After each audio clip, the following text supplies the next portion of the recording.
आमने सामने में आपका स्वागत है। मैं विश्वेंदु जयपुरिया। देश की वित्त मंत्री निर्मला सीतारमण ने आज बजट पेश किया है, आम बजट, जिसको लेके आम लोगों में बहुत उत्सुकता थी। सबसे अधिक उत्सुकता मिडिल क्लास को थी कि इस बजट में इस बार क्या रहने वाला है, टैक्स को लेकर, जरूरी सामानों को लेकर, खासकर महंगाई को लेकर, क्योंकि लॉकडाउन के बाद देश की अर्थव्यवस्था को गहरी चोट पहुंची थी, जिसके बाद यह बजट अपने आप में बेहद खास हो गया था। ऐसे में स्टूडियो में मेरे साथ इस प्रोग्राम में चर्चा के लिए भाजपा प्रदेश कार्य समिति सदस्य भैया अभिमन्यु प्रसाद और सीपीएम के जिला सचिव गणेश कुमार सीटू जी मौजूद हैं। आप दोनों का स्वागत है। सबसे पहले भैया अभिमन्यु जी, आपसे समझना चाहेंगे बजट की खासियत क्या है, इसको कैसे, क्योंकि बीजेपी के लोग कह रहे हैं कि ये बाहुबली बजट है और आम लोगों का बजट है, तो इसे कैसे ये आम लोगों का बजट आप कहेंगे? देखिए, जो इस बार का जो बजट है, अगर आप हम लोग पिछली बार के बजट को देखते हैं या इस बार का जो बजट है, तो इस बार जो देश और दुनिया जो है कोरोना महामारी से जो गुजरा है या जो गुजर रहे हैं, और इसमें जो आर्थिक नुकसान हुआ है नीचे स्तर से लेके ऊंचे स्तर तक, इस परिस्थिति में जो अभी का हमारी जो वित्त मंत्री निर्मला सीतारमण जी ने जो बजट पेश किया है, वो सही में वो जो है काबिल तारीफ़ है। और आप गौर करके देखें कि इसमें इस बजट में हिम्मत दिखाया गया है, देश को संभालने का हिम्मत दिखाया गया है।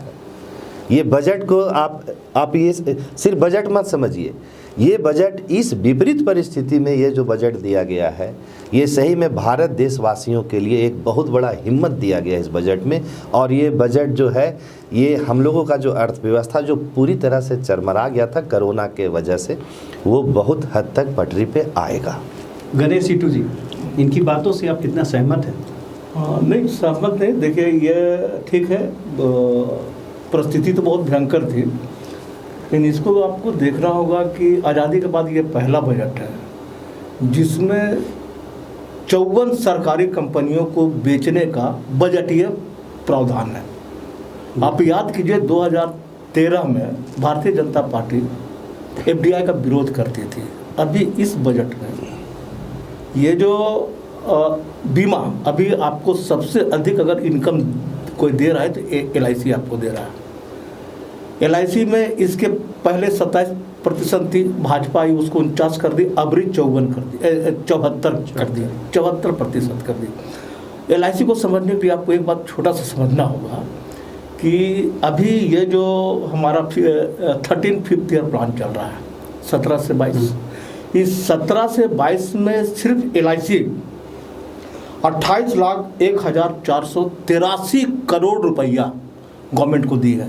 अभी जो हमारा अभी ख़त्म होगा 2021, इसमें सरकार को लाभांश दी है 2,697 करोड़ रुपया। और अभी जब देश की स्थिति खराब थी तो सरकार ने LIC को बोला कि थोड़ा इसको तुम ठीक करो, NHI रोड को, उसको 1,40,000 करोड़ दिया। कौन दिया? LIC दिया। अभी हमारा रेलवे की स्थिति खराब था, उसको सरकार बोले कि 1,50,000 करोड़ रुपया दो, अभी LIC दिया। आप बताइए, उसी तरह आप देखिए कि जैसे रिलायंस भी तो इंश्योरेंस करता है, कितना पैसा सरकार को दिया, जिसको कि कितना टैक्स माफ किए। इसी बजट में, अगले बजट में उनको जो टैक्स का छूट दिया गया था, वो कोरोना को देखते हुए 1 साल उसको और बढ़ा दिया गया, उनको छूट दिया गया। लेकिन अभी आप बोल रहे थे किसान की बात, आप बजट उठाइए, अगले बार था 1,54,000 करोड़, अब 1,48,000 करोड़, 6,000 करोड़ घटा दिया गया है। तो किसान को क्या फ़ायदा होगा? उनका आय दुगना होगा, तिगुना होगा। और एक बात आपको समझना होगा, ये बजट किसान का, मजदूर का मत भूलिए, ये बजट देश का है। और आपको एक चीज़ मानना होगा कि कोरोना काल में हमारे देश में बेरोजगारी बहुत भयंकर बढ़ी है, तो सरकार इस पूरे बजट में रोजगार कहाँ से पैदा होगा? अभी एक सबसे बड़ा चीज़ था, वो था आपका मनरेगा। मनरेगा में अभी हम लोग को चाहते थे कि 100 दिन का मिलता है काम, उसको बढ़ाकर 150 दिन कर दिया जाए, क्योंकि बहुत सारा माइग्रेट लेबर लोग भी घर आए हैं, मजदूरों की संख्या बढ़ गई। और 19 में जो पैसा दिया गया था 71,000 करोड़ रुपया मनरेगा को, 20 में दिया गया लगभग 57,000, अब उसको भी घटा दिया गया। तो ये जो बजट है, ये बजट देश का जो स्थिति है उस स्थिति को उबारने का स्थिति नहीं है, माने और आप उसको कर्ज में फंसने का स्थिति है। इससे देश अभी अब जैसे अभी बोल रहे हेल्थ और एजुकेशन के लिए 1226 करोड़ रुपया शेष की ज़रूरत है। ठीक है, पैसे की ज़रूरत है, लेकिन पैसा हम अपना घर का सामान बेच के लाएंगे ये उचित। एक बात और इसमें है कि हमारा जितना भी पब्लिक सेक्टर यूनिट के लिए बहुत पहले 1953 से जो ज़मीन एक्वायर हुआ था, अभी आपके बगल में HGC है, बोकारो स्टील सिटी, देख ले, उसका बहुत सारा ज़मीन खाली है जो सरकार का। अब सरकार बोलती उसको बेच के हम पैसा लाएंगे। ये सरकार पे सवाल उठा रहे हैं इस बजट पे, ये कह रहे हैं कि सरकार ने LIC का IPO निकालने की बात की है, IDBI बैंक का शेयर बेचने की बात की है, शिपिंग कॉर्पोरेशन ऑफ इंडिया उसके शेयर बेचने की बात की है। तो इनका कहना है कि जो बड़ी बड़ी सरकारी कंपनियां उसको अगर इस तरह से बेचा जाए तो ये गलत है। सबसे पहले तो हम बताना चाहेंगे कि हमारे सीटू जी बड़े भाई हमेशा देश के विरोध वाले राजनीति में रहे हैं तो विपक्ष में बोलना इनका काम है, इनके आदत में है। और देश जो है वो बहुत सेंटीमेंट के आधार पे व्यापार बजट नहीं चलता है, परिस्थितियों के मुताबिक बजट होता है कि हमें किस चीज़ में पैसा खर्च करना है और इस साल हमको किस में हमको ज़्यादा पैसा लगाना है, किस में कम पैसा लगाना है। इन्होंने कहा कि मनरेगा में बजट कम हो गया है, तो जब आप ओबियस है कि अगर हम लोग किसी प्रोग्राम में पैसा दिए, बजट में हम लोग प्रावधान किए मनरेगा का, इस साल उसमें 10 रुपये का ज़रूरत था दिए, अगला साल हमको 12 रुपये का ज़रूरत था 12 रुपये दिए, मेरा काम ख़त्म हो गया, उसका बजट ख़त्म हो गया तो उसमें पैसा कम हो जाएगा। जब मेरा कोई भी काम जो है अगर समाप्त हो जाएगा तो ज़बरदस्ती क्या उसमें 12 रुपये की जगह फिर हम 18 रुपये दे दें उसको, वो पैसा फिर किसी दूसरे जगह लगेगा। इस देश में और भी बहुत सारा काम है और बहुत सारी योजनाएँ आती हैं। और जैसा कि ये बता रहे थे कंपनियों के बारे में, तो कंपनियों का भी जो अगर हम लोग लेखा जोखा देखेंगे तो वक्त बेवक्त साल दर साल उसका कहाँ आवश्यकता है।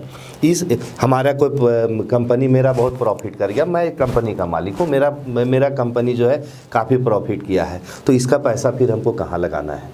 हम आज किसी व्यापार से 100 रुपया कमाए हैं तो इस 100 रुपया में 25 रुपया हमको कहाँ लगाना है, ये निर्णय होता है। ये अगर हम उस पैसे को उसी तरह छोड़ दें, इनका कहना है कि LIC जो है वो काफ़ी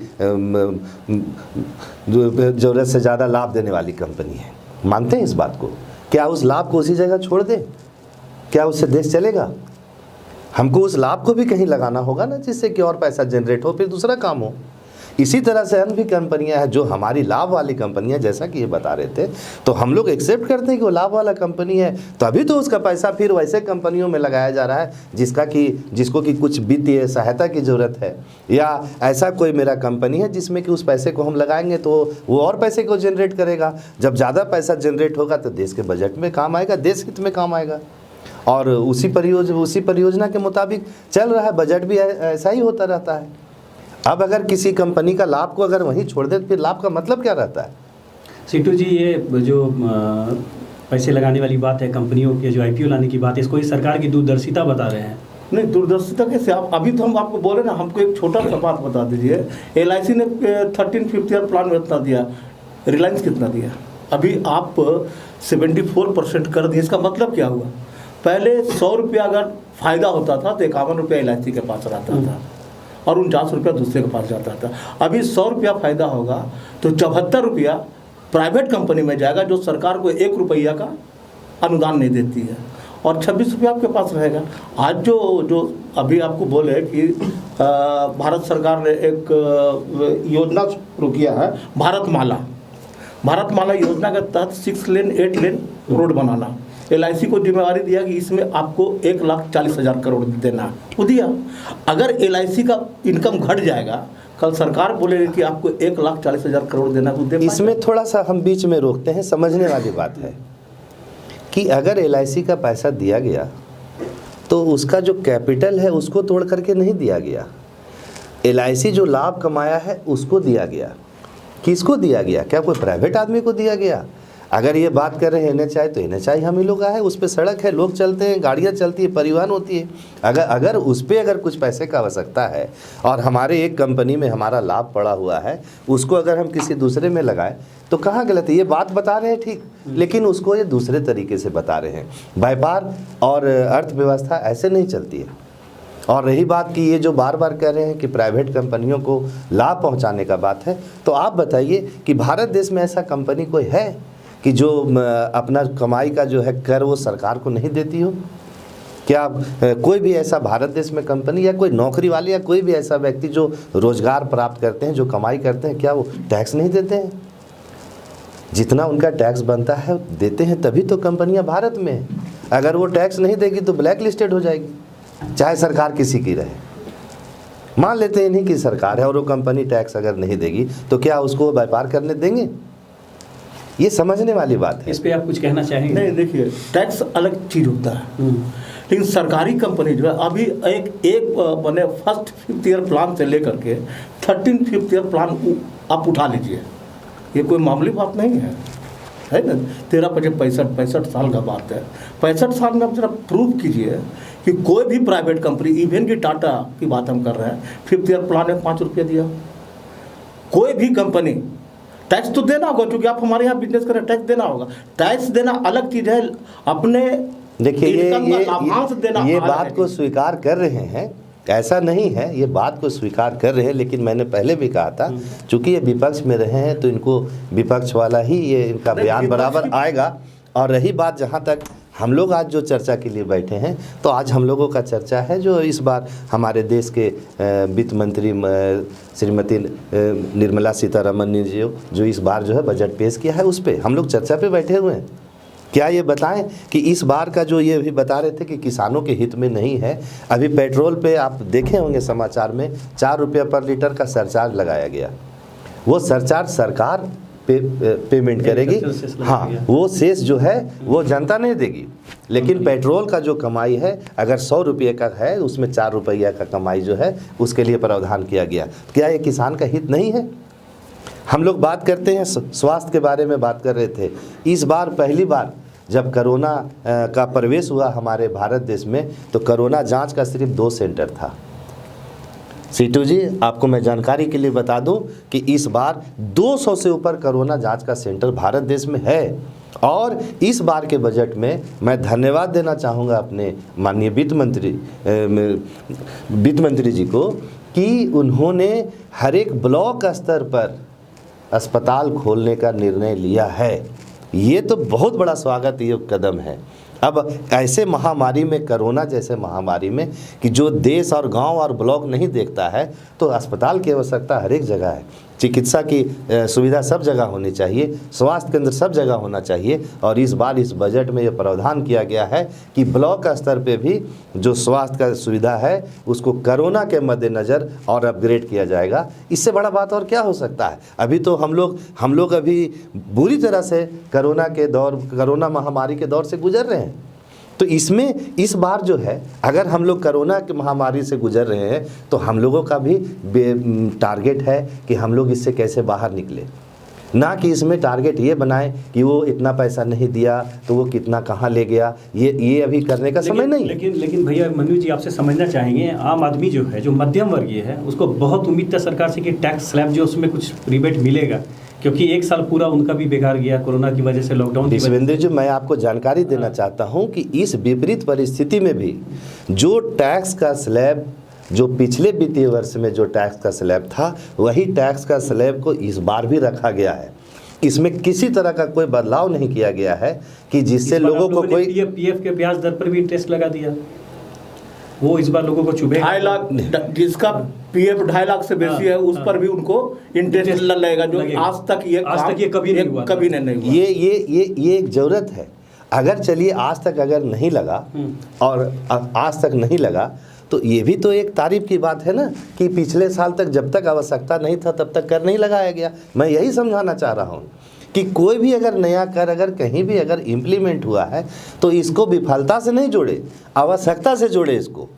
बात को समझना पड़ेगा। सीटू जी, एक आवश्यकता की बात आपको लगती है? आवश्यकता नहीं। अभी एक बात देखिए, ये पीएफ पे टैक्स ले रहे हैं किससे? जो सरकारी नौकरी कर रहे हैं। सरकारी नौकरी कर रहे हो।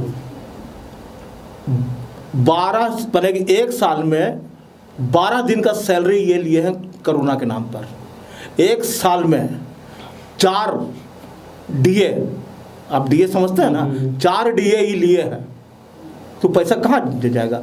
हम अपना सैलरी भी एक दिन का आपको दे, महीना में हम 3 महीना में हमारा जो डीओ बढ़ता है उसको भी आपको दे दे, साल का 4 डीओ भी दे दे, उसके बाद आप हमसे फिर ले सीटू जी, आपका सीटू जी, उस पर भी टैक्स ये तो आप बहुत छोटी बात कर दिए कि 4 दिन का सैलरी और 1 दिन का डीए।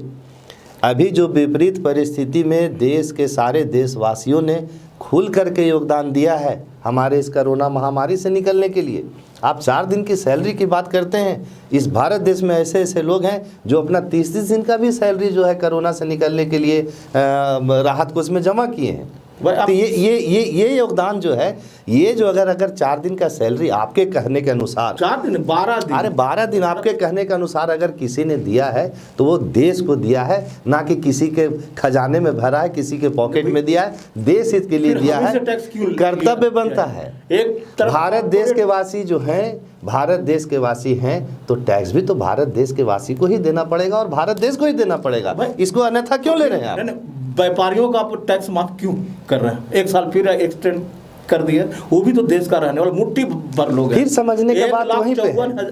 आवश्यकता है, आवश्यकता है बड़े व्यापारियों का टैक्स माफ, अगर आपके कहने के अनुसार कि जो आप बता रहे हैं, ऐसा तो नहीं लगता है कि पूरा टैक्स माफ कर दिया गया। एक साल फिर एक्सटेंड, अभी कोरोना के चलते हर एक चीज में राहत दिया जा रहा है। अगर मिडिल क्लास को राहत क्यों नहीं? अगर मिडिल क्लास को राहत क्यों नहीं? मिडिल क्लास को सबसे ज्यादा उम्मीदें थी इस बार, उनको राहत क्यों नहीं? नहीं, मिडिल क्लास को राहत है, मिडिल क्लास को राहत है। आप वही बात हम बता रहे हैं कि जो टैक्स का किसी प्रकार का कोई बदलाव नहीं होना, जो पिछले साल हम जिस पोजीशन में थे, इस कोरोना के कारण, इस महामारी के कारण हम भी आज यथावत उसी जगह पे हैं। इसमें किसी तरह का बदलाव नहीं करना भी एक बहुत बड़ा राहत है। अगर यही किसी तरह से हाइक हो जाता या टैक्स के स्लैब में बदलाव होता तो अब कहा जा सकता था। परिस्थितियाँ बिल्कुल वही हैं जो पिछले वर्ष था, और कहीं से भी आप देखेंगे इसका दूरगामी परिणाम निकलेगा, अच्छा परिणाम निकलेगा, और काफ़ी सुंदर व्यवस्था जो है बनाया गया है इस बार बजट में।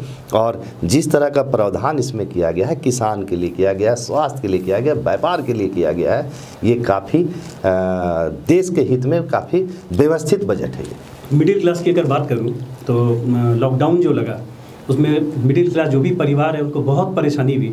अब मैं आपको एक एग्जांपल दूं कि शहर में चाहे वो विधायक मनीष जायसवाल हो या कोई स्वयंसेवी संस्था हो, सारे लोग भोजन पानी की व्यवस्था करके लोगों के बीच बांट रहे थे। उनके घर पे भी कार्यक्रम चल रहा था जहां लोग को रोज़ खिला पिला रहे थे। लेकिन मिडिल क्लास ही ऐसा वर्ग है जो किसी के घर ना जा सकता है खाने के लिए, ना हाथ फैला सकता है। सबसे दिक्कत में वही रहा, कईयों की नौकरी भी छूट गई, लेकिन सरकार कभी सोचती नहीं है।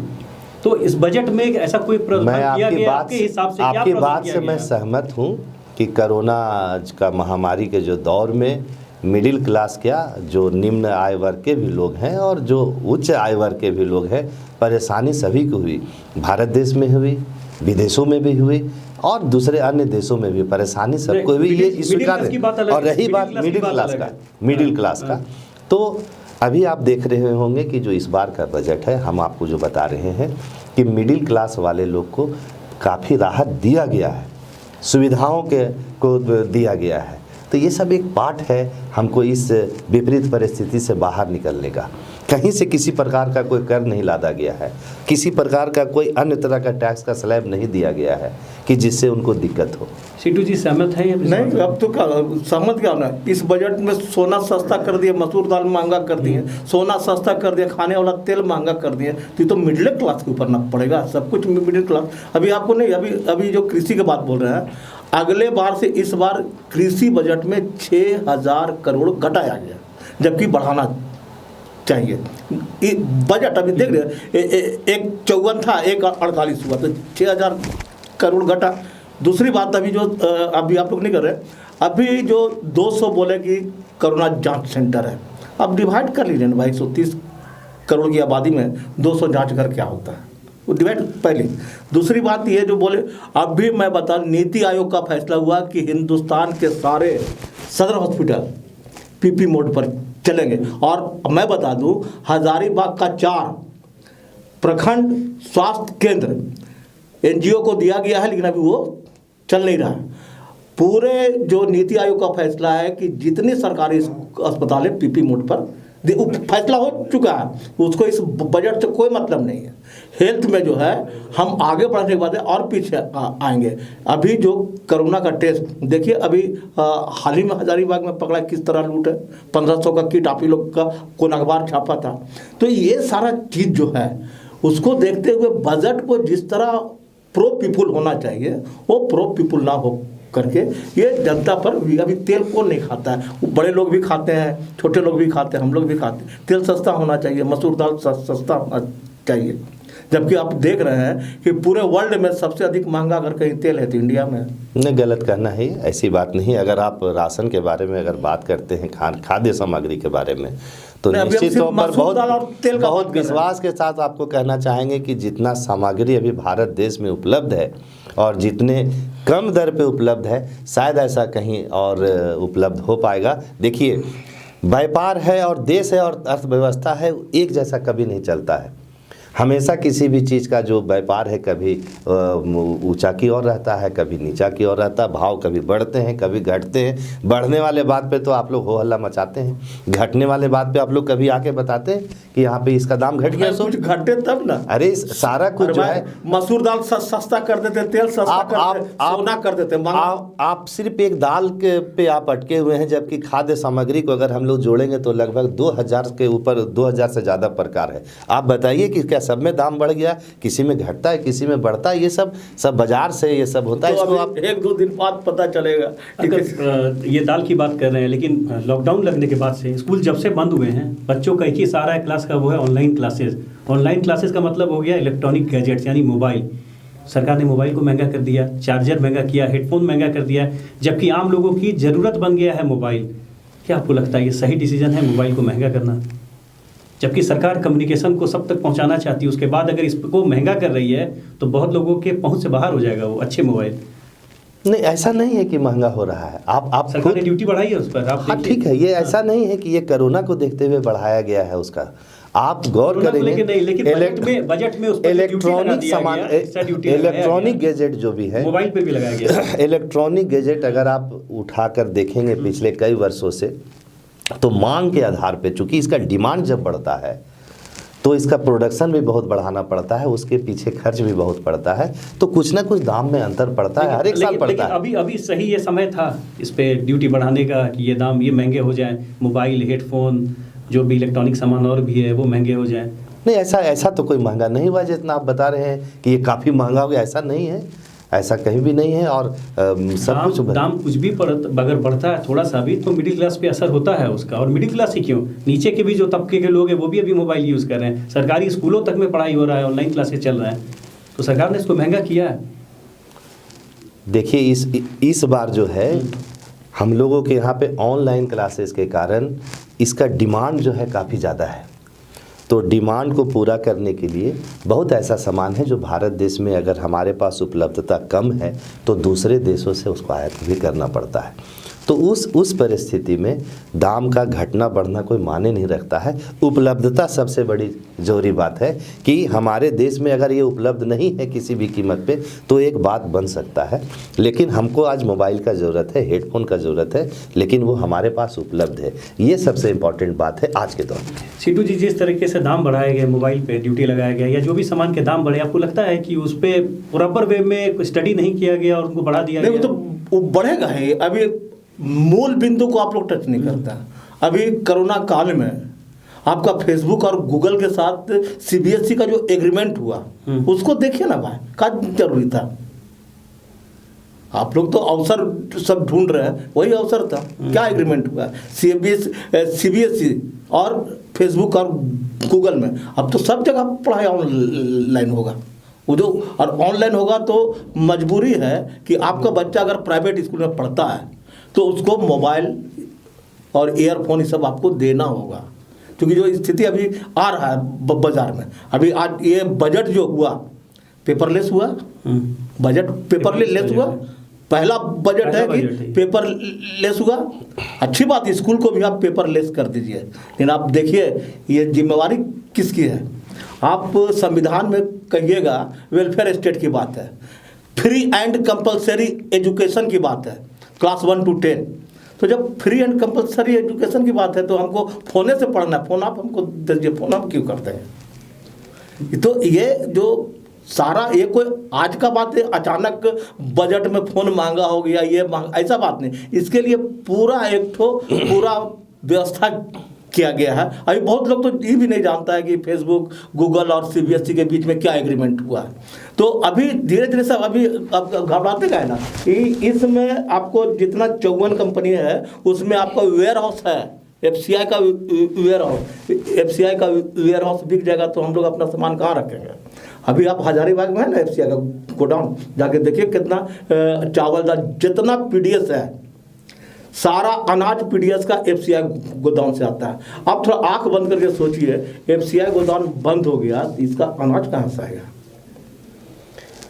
देखिए जिस तरह की बातें ये बता रहे हैं, पहला तो ये सब होना असंभव है। इनका कहना है कि अगर FCI का गोदाम बंद हो गया तो अनाज कहाँ से आएगा। तो आपको क्या लगता है कि FCI का गोदाम अगर बंद हो गया तो सारे लोगों का अनाज खाना बंद हो जाएगा। सारा चीज़ का जो है वैकल्पिक व्यवस्था होता है, और FCI का गोदाम जहाँ था वहीं पे है और वहीं पे रहेगा। आपका आरोप बिल्कुल बेबुनियाद है।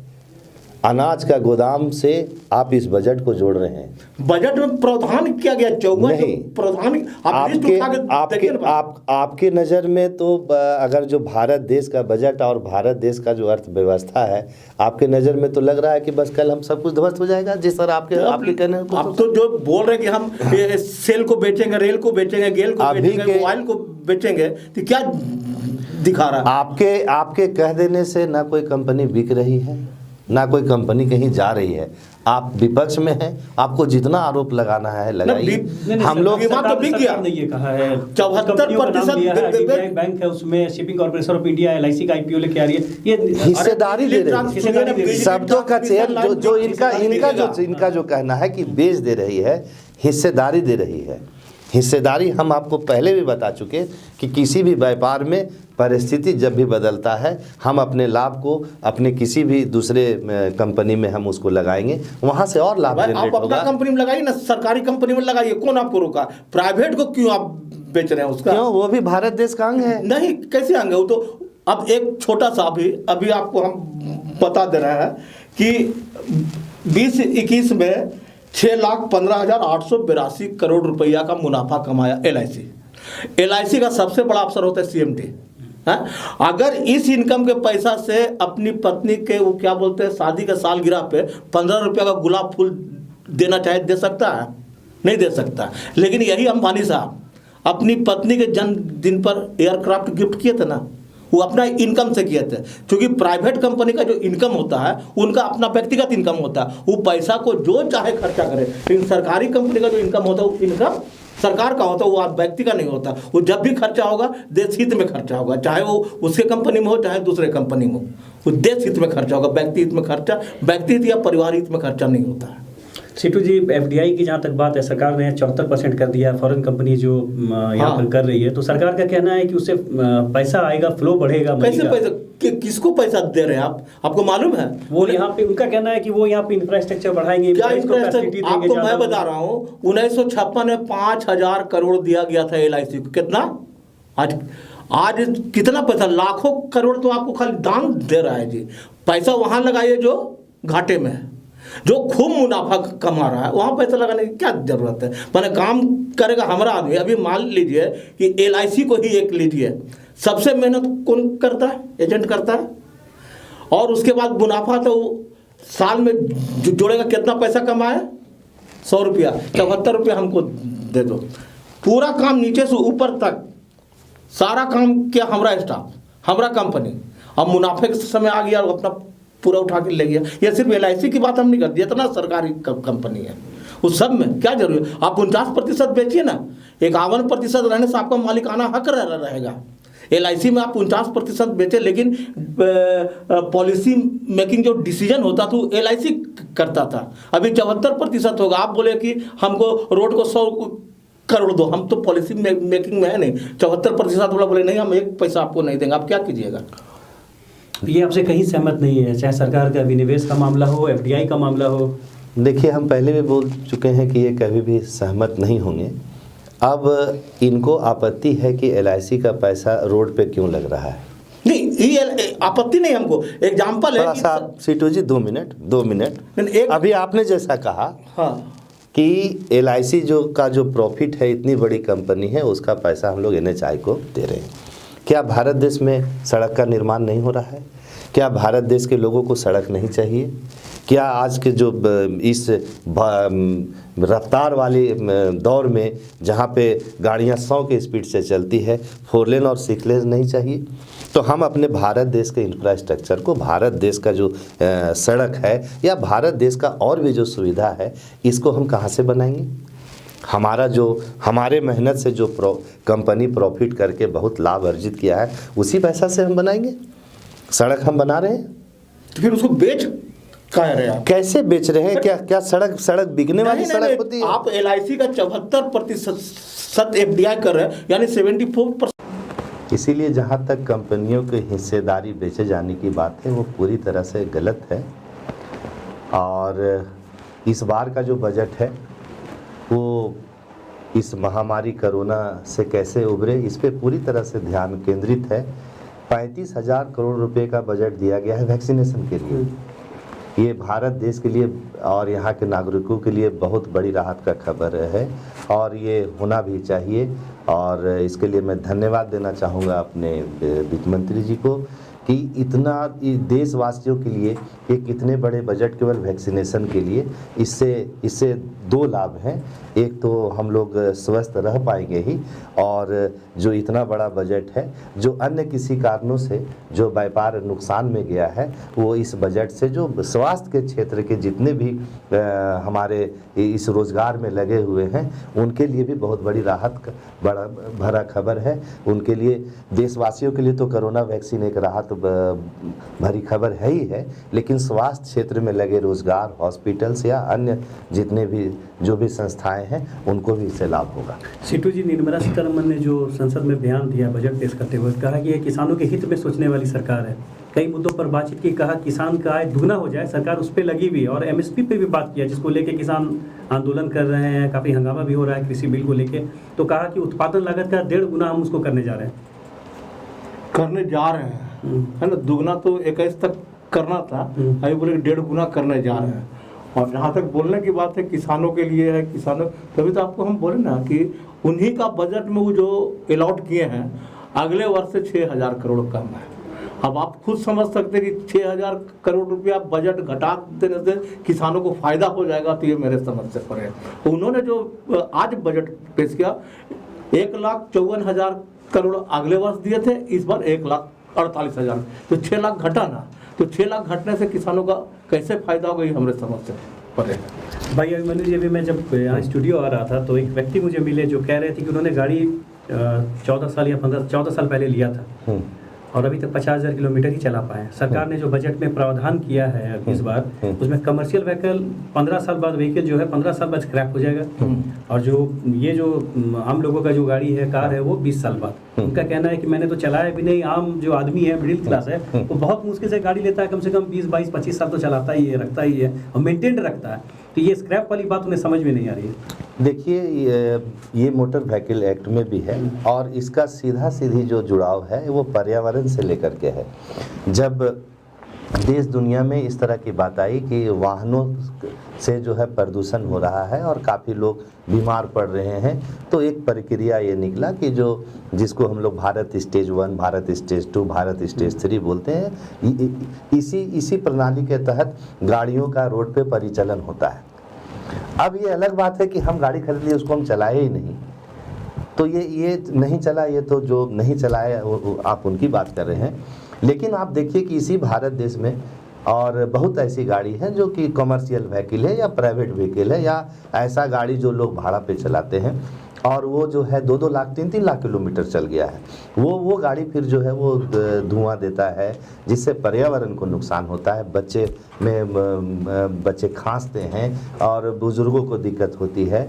तो ये एक प्रक्रिया है कि, और ये पहले से लागू प्रक्रिया है कि जो 15 साल का गाड़ी है उसको फिर स्क्रैप किया जाएगा, और जो पर्सनल व्हीकल जो है, जो हम लोग चढ़ते हैं, 15 साल के बाद पुनः उसको 5 साल का एक बार और एक्सटेंशन मिलता है। अगर गाड़ी का फिटनेस है तो मोटर व्हीकल एक्ट के तहत एक बार उसको पुनः और उसको एक्सटेंशन मिलता है। जी, ये सही है स्क्रैप पॉलिसी जो सरकार की है ये गाड़ियों को लेके?